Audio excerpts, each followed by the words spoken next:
আমাদের এখানে প্রায় 2-2.5 কোটি টাকার মাল ছিল। অনেক কোটি কোটি টাকার মাল এখানে ছিল। মানে সূত্রপাত হয়েছে পিছন থেকে ভাই। পিছনে তুলার কারখানা ছিল, ওখান থেকে সূত্রপাত হয়েছে, ওখান থেকে আগুন আমাদের এখানে চলে আসছে। একটা ঘরের পর একটা, 3টা ঘর পরে আগুন ছিল। ওই আগুন আস্তে আস্তে এদিকে চলে আসছে।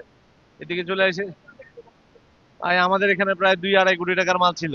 সব, জি, এখানে সব পিএসএফ ফাইবার, এগুলো সব পিএসএফ ফাইবার, সব পুরা ছাই। আমার ম্যাট্রেস, কুইল্টিং মেশিন, আমার ম্যাট্রেস মেশিন, আমার ঘর, আমার সব পুড়ে গেছে। এই যে আমার ম্যাট্রেস ছিল, এটা আমার মূলত আমার শ্বশুরের ব্যবসা আর কি। আমাদের একই রকম ব্যবসা। এই এটা ম্যাট্রেস মেশিন, এটা কুইল্টিং মেশিন, এই যে ফাইবার মেশিন, এগুলো সব পুরা ছাই হয়ে গেছে ভাই। কিচ্ছু টিকাইতে পারি না, এগুলো কিচ্ছু টিকে নাই। আমাদের এখানে সব fibre item. Fibre item Bangladeshi বিভিন্ন ফ্যাক্টরি থেকে আমরা আনি, যেগুলো পুনরায় ব্যবহার করা হয়, রিসাইকেল করা হয়, পরিবেশ বান্ধব। ওইসব মাল সব ছিল, এগুলো সব পুইরা ছাই হয়ে গেছে। আগুনের সূত্রপাতটা কিভাবে হলো?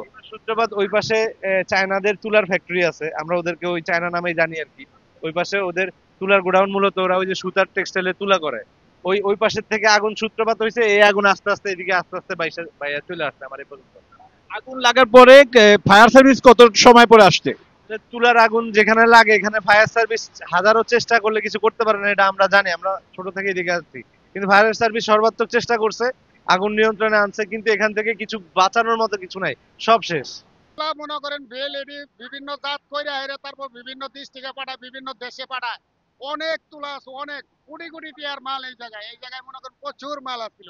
কিন্তু ফায়ার সার্ভিস আসার পর ওরাও চেষ্টা করতেছে, কিন্তু আগুন তো নিয়ন্ত্রণে এই আসে না। মনে করেন যে আগুন তুলাটা বৃদ্ধি বেশি, তুলায় আগুন লাগলে এটা নিমন্ত্রণে সহজে আসে না, এই তো সমস্যাটা, বুঝছেন। ফায়ার সার্ভিসে প্রচুর চেষ্টা করতেছে, অনেক চেষ্টা করছে।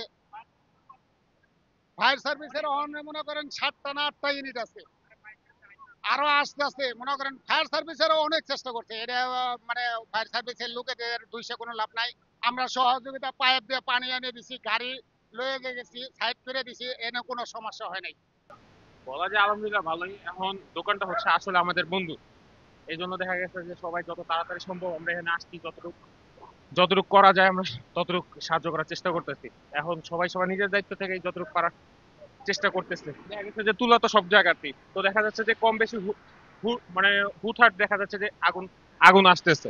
এখন দেখা গেছে, এখন আমি তো আর শহরটা বলতে পারবো না। এখন দেখা গেছে যার দোকান, এখন হচ্ছে আমাদের বন্ধু লাগে, আমরা যে কজন ছিলাম, যতজন ফোন দিয়ে আসতে পারছে ততজনই দেখা গেছে কম বেশি হাত বাড়িয়ে দিয়েছে। ভাই আমরা যতটুকু সম্ভব আমরা আসলে এখানে আইসা পানি টানিতে যতটুকু ভাবে নিবানোর বাল চালিতে পানি টানিতে যতটুকু ভাবে নিবানোর চেষ্টা করছি আমরা। এখন মোটামুটি ভালো আছে, তারপর ওই যে কোনো এখন পর্যন্ত আগুন লাগা আছে, ওইটা আমরা এখন চেষ্টা করছি নিবানোর জন্য। এখানে তো আমরা অনেকই ছিলাম, এখন আপাতত আগুন কিছুটা নিয়ন্ত্রণে আছে। এই জায়গায় আমাদের অনেক ভাই ব্রাদার ছিল, অনেক বন্ধু বান্ধব ছিল, অনেক মানুষ ছিল এই জায়গায়। অনেক মানুষ কষ্ট করছে, বিশেষ করে ফায়ার সার্ভিসরা, সাধারণ জনতা, অনেকেই এই জায়গায় কাজ করছে।